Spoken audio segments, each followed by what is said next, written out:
देव भगवान की जय। अस्मत् गुरुभ्यो नमः। अस्मत् परम गुरुभ्यो नमः। अस्मत् सर्व गुरुभ्यो नमः। श्री राधा कृष्णाभ्याम नमः। श्रीमते रामानुजाय नमः। लंबोदरम परमसुंदरमेकदंतं पीतांबरं त्रिनयनं परम पवित्रम् उदयदिवाकर निभोज्वल कांति कांतम् विधनेश्वर सकल विघ्नहरं नमामि। शरीरं स्वरूपं ततो वा कलत्रं यशश्चारुचित्रं धनं मेरुतुल्यं मनश्चैनलग्नं श्रीगुरुरङ्गपद्मे ततः किं ततः किं ततः किं ततः किं नारायण नमस्कृत्यं नरं चैव नरोत्तमं देवी सरस्वती व्यासं ततो जयमुदीरयेत्। जय जय श्री राधा रमण, जय जय नवल किशोर, जय गोपी चित चोर प्रभु, जय जय माखन चोर।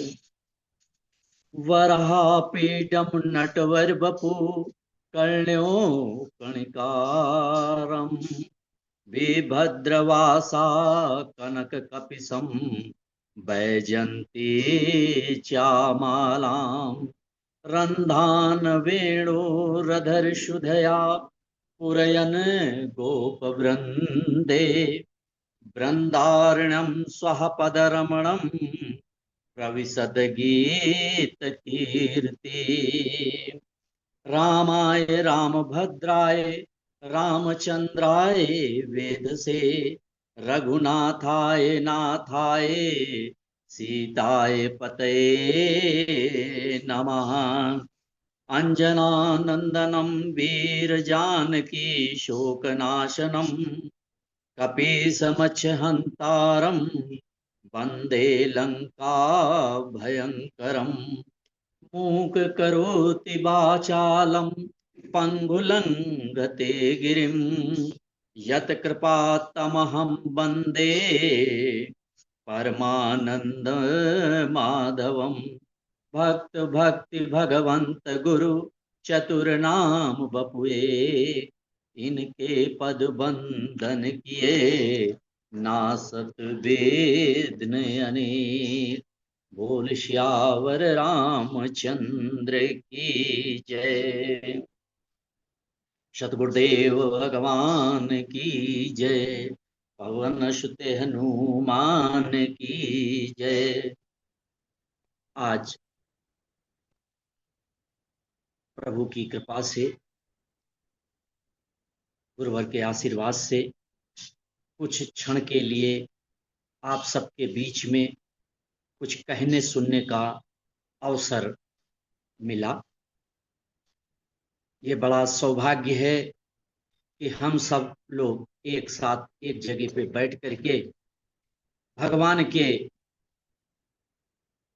चर्चा और उनकी महिमा का गुणगान करने का अवसर मिला। आज प्रहलाद जी के चरित्र पर देखते हैं, उनकी चर्चा करते हैं। क्षमः प्रिय सुहद्र ब्राह्मण भूतानां भगवान स्वयं इंद्रास्त्यै कथम दैत्यान बद्धोद विष्मो यथा। परीक्षित महाराज ने महाराज सुखदेव जी से प्रश्न करते हैं कि भगवान पक्षपाती क्यों? हमको तो भगवान पक्षपाती दिखते हैं। अगर पक्षपाती ना होते तो देखो, देवताओं का तो खुल करके समर्थन करते हैं और राक्षसों का, दैत्यों का तो ढूंढ ढूंढ करके उनको मारते हैं। तब सुखदेव जी ने कहा, भगवान पक्षपाती नहीं है।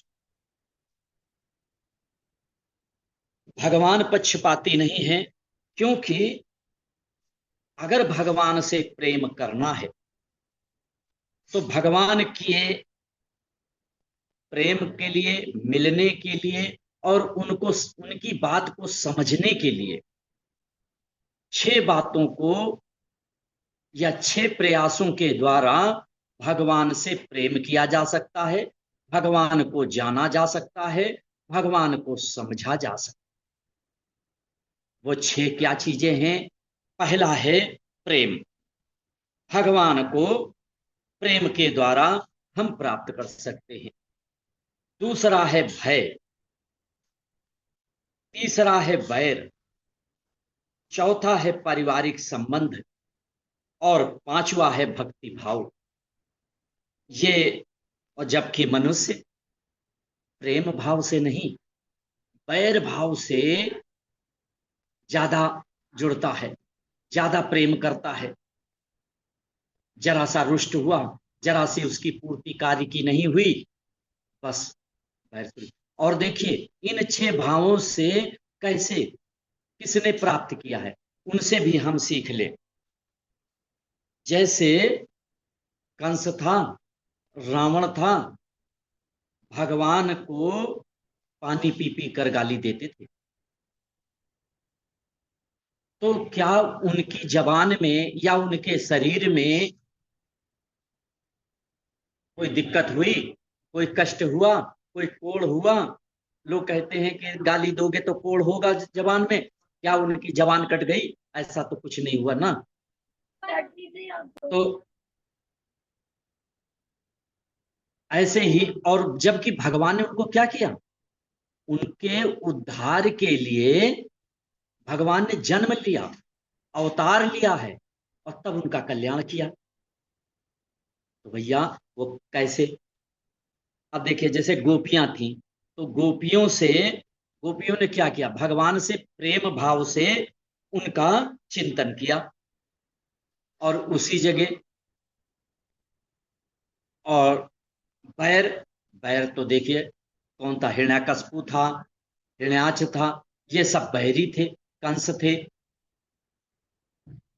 और द्वेष भाव से कंस था, द्वेष भाव में कंस है, दत्तवंत, शिशुपाल है, दंतवक्त्र है, ये लोग द्वेष भाव से।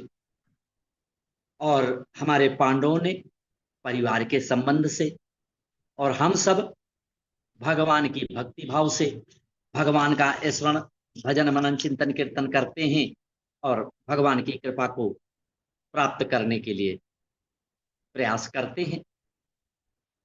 तो वही सुखदेव जी कह रहे हैं, अगर भगवान पक्षपाती होते तो क्या, अरे भैया ध्रुव भी तो राक्षस कुल के हैं, तो ध्रुव को प्रेम क्यों किया?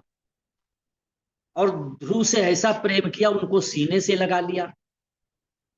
और हिरण्यकश्यप भगवान का बैरी था, भगवान से बैर भाव से जुड़ा, इसलिए भगवान ने उसके सीने को फाड़ दिया। है तो दोनों एक ही कुल के। तो अंत यही होता है कि हम भगवान को जिस भाव से भजें, भगवान भी उसी भाव से हमको मानते हैं। चाहे हम प्रेम से, चाहे बैर से, चाहे द्वेष से, चाहे पारिवारिक संबंध से, कैसे भी जुड़े, वैसे ही भगवान भी हमारे साथ जुड़ जाए। तो इसलिए, और ये एक बार क्या हुआ, जैसे हिरण्याक्ष था, हिरण्याक्ष ने क्या किया? हिरण्याक्ष पृथ्वी को ही चुरा लिया, सृष्टि को ही बंद करा दिया और जाकर के छुप गया पृथ्वी को ले जाकर के। जब सबने शिकायत की, देवताओं ने, ब्रह्मा जी ने कहा कि अरे ये तो सृष्टि कैसे हो, यहां तो पृथ्वी कहीं है नहीं। तब भगवान नारायण ने बारहा रूप धर करके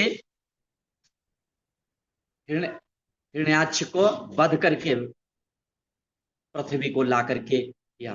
तो जब एक और चीज देखते हैं, जैसे कोई, अब जैसे भगवान नारायण बारहा के रूप में गए थे, तो जब बाहर आए जल के बाहर, तो जैसे कोई जीव जाता है, चाहे कोई भी जीव जाए, और जब बाहर निकलता है तो अपने को कैसे झटकता है, अपना पूरा बदन झटक देता है, यानी पानी की बूंदें या पानी से जो भी हो वो अलग हो जाता है।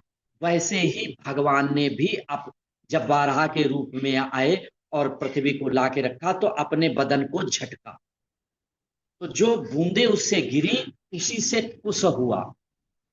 उसकी उत्पत्ति भगवान बारहा के छिद्रों रोम से हुई, इसीलिए वो कुश पवित्र माना गया है और भगवान के पूजन में उसका हर समय प्रयोग किया जाता है।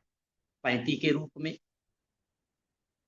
दान के रूप में, क्षमा के रूप में, कल्याण के रूप में हम सब पूजन पाठ में देखते ही हैं। तो हिरण्याक्ष को मारा, उसी बात को लेकर के हिरण्याकश्यपु कि हमारे भाई को मार दिया। छोटा भाई था, प्रेम था, तो उसको बदला लेने के लिए भगवान से बैर ठान किया। और जब भगवान से बैर ठान लिया तो अब भगवान के ही उसमें लग गया कि कैसे इनको हम मारे, अपने भाई का बदला ले। ये जाकर के एक मंदराचल पर्वत था, वहां पे जाकर के तपस्या करने लगा। और जैसे ही तपस्या में बैठा तो सारे देवता भागे भागे ब्रह्मा जी के पास गए कि अरे अगर इसकी तपस्या सिद्ध हो गई, देवता सब कहने लगे अगर इसकी तपस्या सिद्ध हो गई तो बड़ा अनर्थ हो जाएगा महाराज। तो बृहस्पति मुनि ने कहा तुम लोग चिंता ना करो, हम कुछ उपाय करते। तब बृहस्पति जी ने एक तोते का रूप बनाया, जहां पर वो तपस्या कर रहा था उसी डाल पर जाकर के बैठ करके नारायण नारायण नारायण का जाप करने लगा।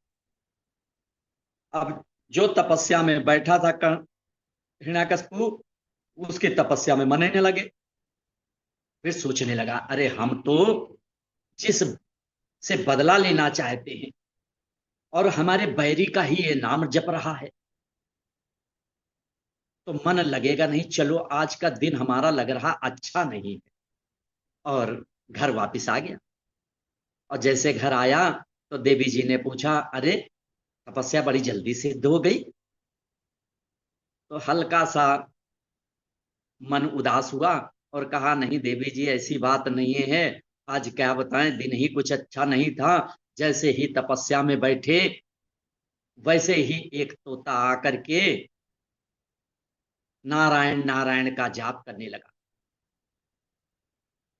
अब उसकी पत्नी, पत्नी का नाम था कयाधु, कयाधु सोचने लगी कि आज तो अच्छा मौका है, हो न हो इनके मुख से प्रभु का नाम तो आज उच्चारण ही करा ले, कम से कम एक माला का तो जाप करा ही ले।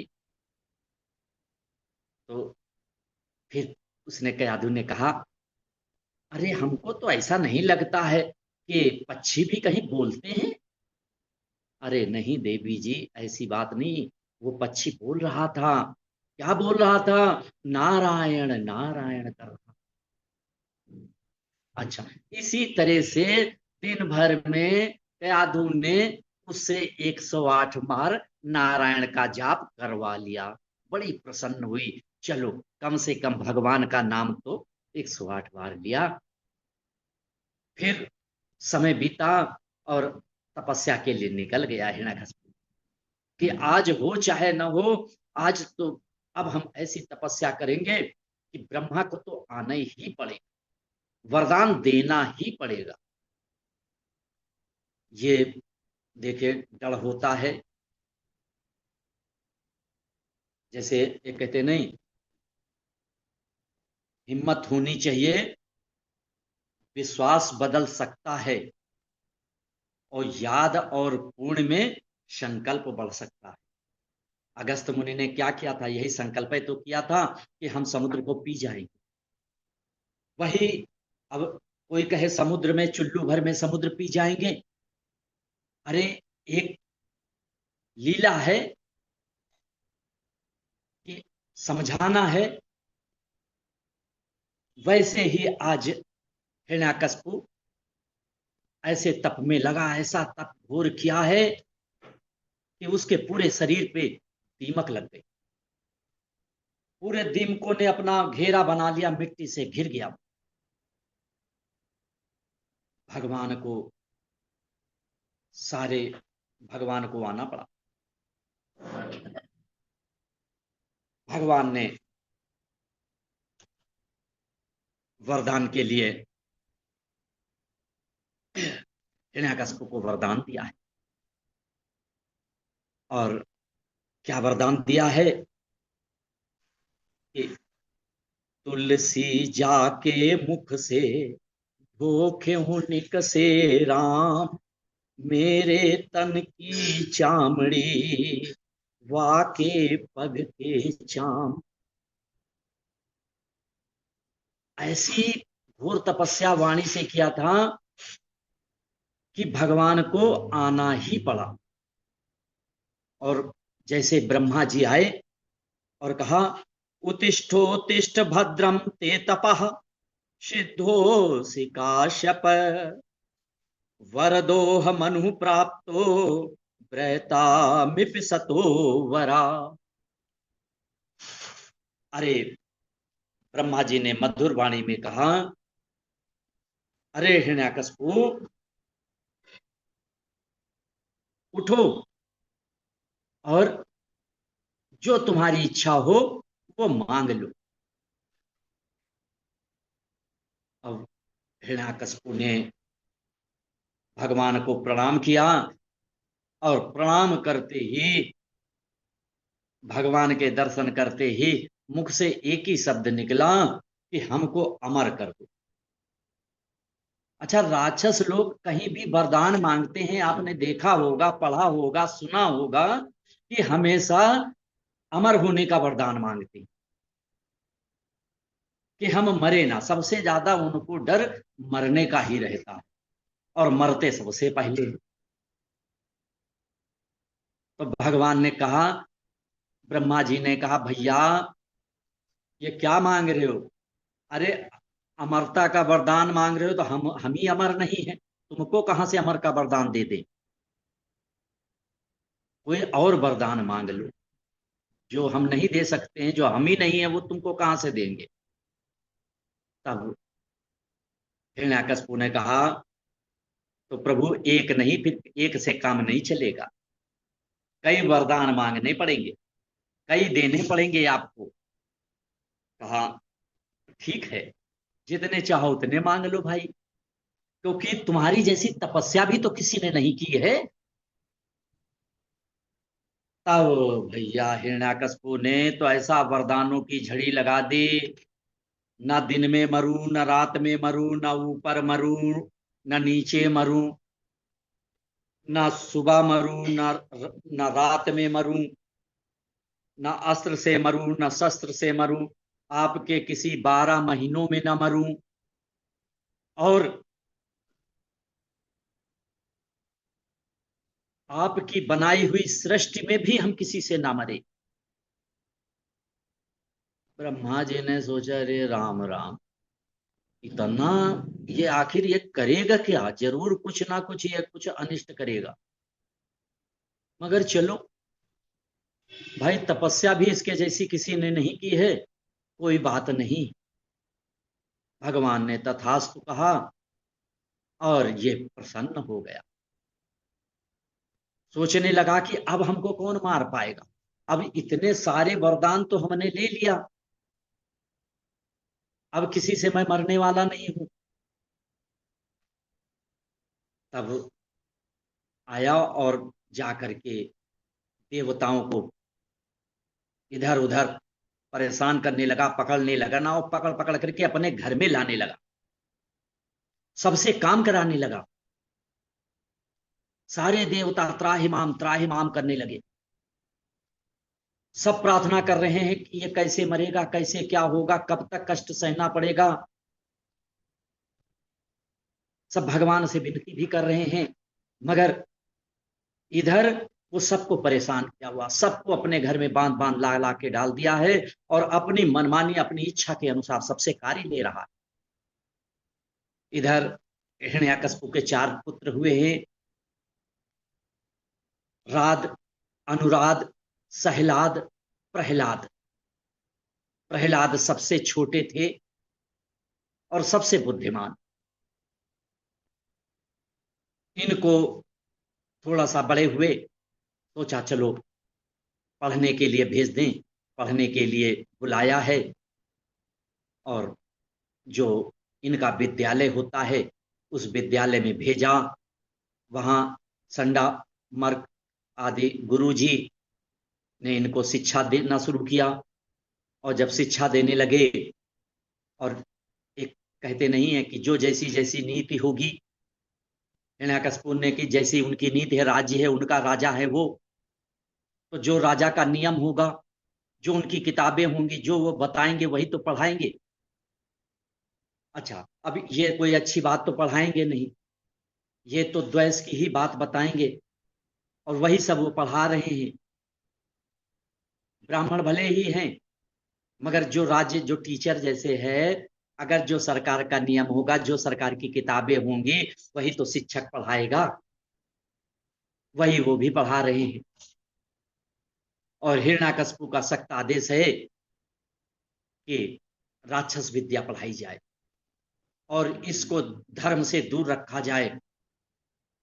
कहीं भी ऐसी कोई इसकी बात ना समझ में आए, ना जान पाए, ऐसे इसका इतना पढ़ाया जाए कि उसका उधर विचार ही ना जाए। तो सब लोग पढ़ा रहे हैं। पढ़ाते पढ़ाते एक दिन ऐसा हुआ कि गुरु जी का मन हुआ, चलो विद्यालय चलते हैं, बेटे को देखते हैं। और जब विद्यालय आए हैं, तब प्रहलाद जी ने देखा, दौड़ करके अपने पिता के पास में गए। पिता ने गोदी में उठा लिया। अरे बेटा, कैसी पढ़ाई चल रही है? बेटे ने कहा, बहुत अच्छी पढ़ाई चल रही है। अच्छा, तो कुछ अच्छा सा याद करते हो? हाँ, बहुत अच्छा पाठ याद किए हैं। अरे वाह, एक पाठ बहुत अच्छा याद किए हैं पिताजी हम। अरे सुनाओ बेटा, कौन सा पाठ अच्छा याद किए हो? तब कहते हैं प्रहलाद जी, तत्साधु मन्ने सुरवर देहिनाम सदा समुद्र विघ्न ध्यामसद्ग्रहात् हित्वात्मपातं ग्रहे अंधकूपम वनम गतो यदधारिमाश्रेत। अरे पिताजी, संसार एक अंधेरी कुआं है, इस कुएं से अपने को बचाना है, इस कुएं में नहीं गिरना है, क्योंकि ये अंधकार है यहां। वैसे ही ये संसार, अगर संसार में अच्छे कार्यों से जुड़ना है तो इन सब कार्यों से बचना है।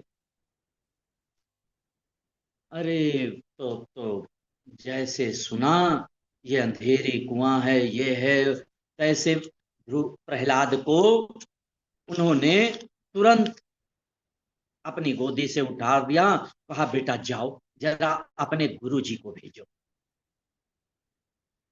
अब जाकर के अंदर गए, गुरु जी से कहा, पिताजी आए हैं, आपको याद कर रहे हैं। वैसे जैसे पिताजी का नाम लिया तैसे गुरु लोग कांपने लगे। जरूर कोई ना कोई बात, कुछ गलती हो गई है। तब पूछा, अरे तुम हमारे बच्चों को क्या पढ़ा रहे हो? हमारे बच्चे को हमने तुमको यही पढ़ाने के लिए दिया है, यही पढ़ाने के लिए बच्चे को भेजा है। सब डर गए, कहने लगे महाराज जी, हमने जो आपने बताया है, जो आपकी नीति है, उसी नीति को हम पढ़ा रहे हैं। और अरे क्या पढ़ा रहे हो? ये तो अभी हमको बता के गया पिताजी, ये संसार अंधेरी कुआं है, और जीवन अगर अच्छा चाहते हो तो प्रभु के गुणगान करो, भगवान का मनन चिंतन कीर्तन करो, नहीं तो जीवन नष्ट हो जाएगा। यही ये बता के गया हमको। सबने हाथ जोड़े, हमारे यहाँ किसी ने नहीं पढ़ाया है, मगर हमें क्षमा करें, अब ऐसी गलती नहीं होगी, दोबारा हम देखते हैं क्या। ऐसे ऐसे करके गुरुजी अगर क्षमा मांगते हुए चले गए। वो भी हिदायत दे करके हिरण्याकश्यप गया कि देखो, अब की बार तो हम छोड़ दे रहे हैं, हिदायत दे दे रहे हैं, आगे से ध्यान रखना। और तब आए संदामर्ग जी ने आए, अरे बहुत डांटा है प्रहलाद को। अरे प्रहलाद, तो यहाँ चंदन जैसे राक्षसों के वन में तू कैसा कलंक आ गया। कितना सुंदर वन, तुझको कौन ये बताता है? हमने तो कभी ये पढ़ाया नहीं, तू कहां से पढ़ के आए? अब गुरुजी नाराज हैं, इसलिए प्रहलाद जी शांत हैं, कुछ नहीं बोले। और कहा कि अब आगे से ऐसी कोई बात ना हो, जो पढ़ा रहे हैं वही बताना, वही बोलना, वही पढ़ना। कुछ नहीं बोले प्रहलाद जी, और फिर पढ़ाने लगे। जैसा भी होता रहा, कुछ समय बीता, फिर लेकर के आज सन्नामर्क गुरु जी वगैरह सब प्रहलाद को घर लेकर के आए। अब उनकी माता कयाधु ने देखा तो तुरंत उसको स्नान ध्यान कराया, और साफ सुंदर करके कहा, जाओ पिताजी को प्रणाम करके आओ। और जैसे पिताजी को प्रणाम करने के लिए गए, और दरवाजे पे ही पहुंचे थे, पिता ने फिर गोदी में उठा लिया। अरे बेटा, कैसी पढ़ाई लिखाई चल रही है? बहुत अच्छी चल रही है पिताजी। अरे तब तो तूने कुछ अच्छा पढ़ा क्या? तूने पढ़ा? हाँ पिताजी। कोई अच्छा सा पाठ सुनाओ। तब प्रहलाद जी ने गुरु जी की तरफ देखना शुरू किया। देखो गुरु जी, हमारे पिताजी पूछते हैं अच्छा, मगर सुनते हैं घटिया। कहते हैं अच्छी बात बताओ, सुनाओ, अच्छा पाठ बताओ, और घटिया सुनना चाहते हैं बात। अरे पिताजी, हमने इस बार एक नहीं, नौ नौ अच्छी बातें सीखी हैं। अच्छा। हिरण्याकश्यप सोचने लगा, कोई अच्छी 9 प्रकार की राजनीति सीखा होगा, कोई अच्छी बात सीखी होगी, सुनाओ बेटा। अब प्रहलाद जी नवधा भक्ति सुनाने लगे। श्रवणम कीर्तनम विष्णु स्मरणम पाद सेवनम अर्चनम वंदनम दास्यम साख्ये महात्म निवेदनम। जैसे नवधा भक्ति सुनाई, तैसे बस प्रहलाद को तो पटक दिया, और तलवार निकाली, गुरु जी के गर्दन पे लगा दी। अरे ये तू कौन, क्या पढ़ा रहा है? सब कांपने लगे, सब डरने लगे। अरे महाराज, आप हमारी, आपकी कसम खा के मैं कहता हूं, हमने इसको कोई कुछ नहीं पढ़ाया है। और यहां तक मैं बता रहा हूं कि हमारे विद्यालय में भी कोई ऐसा शिक्षक नहीं है जो इसको ये चीज पढ़ाई हो। हमको तो मालूम पड़ता है ये बिल्कुल पढ़ा पढ़ाया है, पता नहीं ये कहां से सीख के आया है। फिर भी क्षमा याचना हम आपसे मांगते हैं, कि इस बार और क्षमा कर दें, आगे से ऐसी गलती कभी नहीं हो। हिरण्यकशिपु ने कहा ठीक है, ले जाओ इसको यहां से हमारी आंखों के सामने से, और आखिरी बार ये तुम लोगों को समझा रहे हैं, अगर इसको सुधारा नहीं तो हम तुमको सुधार देंगे, अब तुमको छोड़ेंगे नहीं। इतना कह करके चले गए।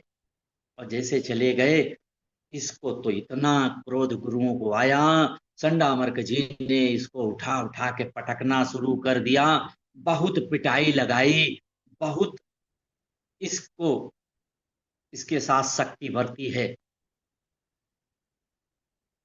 भोजन भी नहीं दे रहे हैं, डांट फटकार मार कूट अलग पड़ती है। ऐसे ही समय बीतता रहा, समय बीतता रहा, और एक ऐसा समय आया कि गुरुजी लोग चले गए कहीं इधर घूम फिरने के लिए, या बाजार चले गए, किसी कार्य से चले गए, और यहाँ पे इसने अकेले देखा प्रहलाद ने, और सारे शिष्य बच्चे खेलने के लिए चले गए।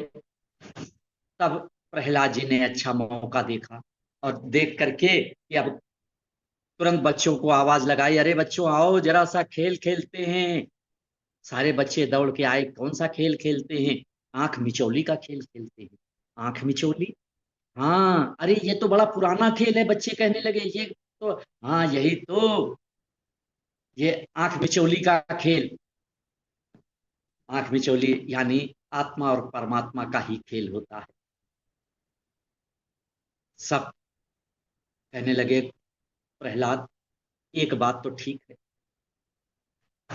तेरे तो पिताजी हैं, और तू इतनी बढ़िया जानकारी है, तू इतना बढ़िया जानता है कि वो तुझ पे नाराज ही नहीं होते हैं, और कहीं अगर तेरे साथ में हम मिल गए तो हमारी तो गर्दन ही साफ कर देंगे।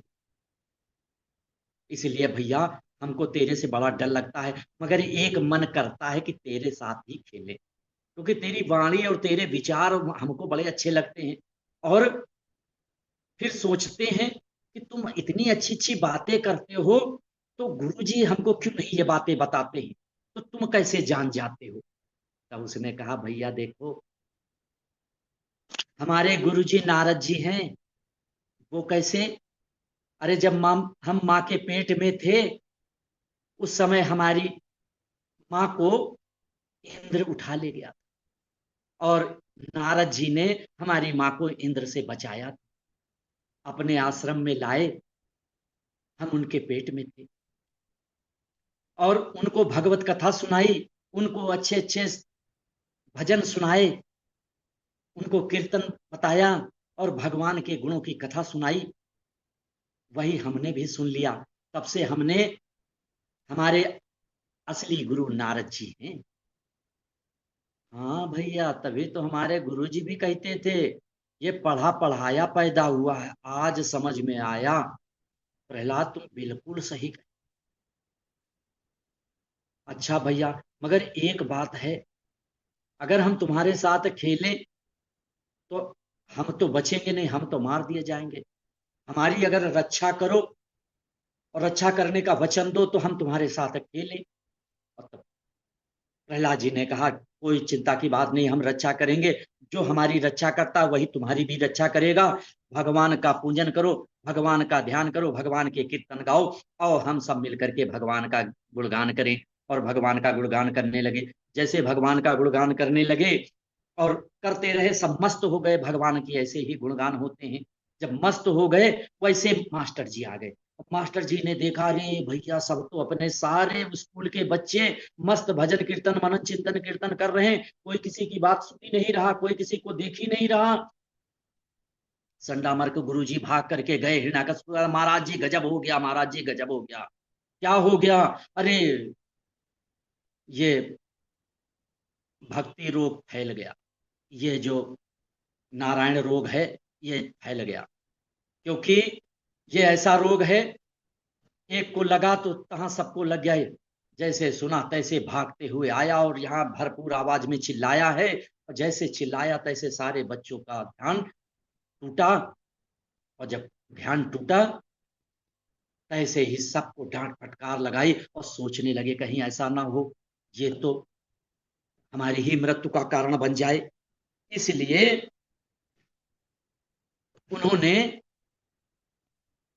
तुरंत तलवार निकाली और कहा कि इसको जान से मार दो,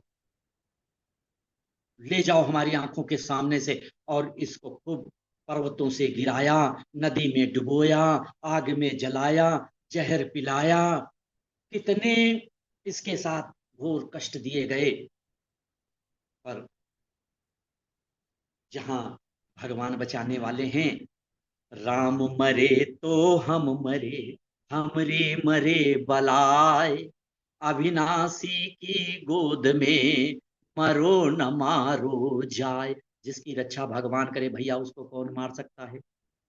इस तरह से भगवान उसकी जगह रक्षा किया है, क्योंकि समय को देखते हुए फिर भगवान ने अपनी वहीं पे इनका पूछा है, खंबे में कहाँ है भगवान, इस खंबे में है। प्रहलाद जी ने कहा कंकड़ में है, कहाँ, इस खंबे में है। तुरंत खंबे को फाड़ा है। हिरण्याकश्यपु ने, कहाँ है भगवान, तुम्हारा भगवान निकले हैं। और जितने वरदान मांगे थे उन वरदानों को काटते हुए, सब वरदानों की रक्षा करते हुए भगवान ने अपने नाखूनों से उसका हृदय फाड़ दिया है और उसकी अंतड़ियों को निकाल करके माला पहनी है। इस तरह से सब देवगण, जितने देवता है, गुणगान किए हैं, जय जयकार किए हैं। इसी तरह से भक्त प्रहलाद की कथा, जो अपने भगवान में स्थिर रहता है उसका कल्याण ही होता है। इस तरह से प्रहलाद का कथा तो बड़ी आगे चलती रहेगी। समय को देखते हुए अपनी वाणी को विराम देते हुए आप सबको प्रणाम करते हुए, जय श्री राम, जय श्री राम, जय श्री। बहुत सुंदर, बहुत सुंदर। आप तो एकदम हम लोगों को भक्ति रस में डुबा दिया। जय हो, जय हो, जय हो। बहुत सुंदर। बहुत बहुत धन्यवाद। सब गुरुवर की कृपा, प्रभुवर की महिमा। बस बहुत सुंदर। खाली संस्कृत में ही हम आप से सीखते रहते बहुत हैं कुछ बढ़िया कथा, संस्कृत। बहुत बढ़िया। वाजपेयी जी, ठाकुर जी कृपा बनी रहे। बढ़िया, अच्छा बोला आपने, बहुत अच्छा।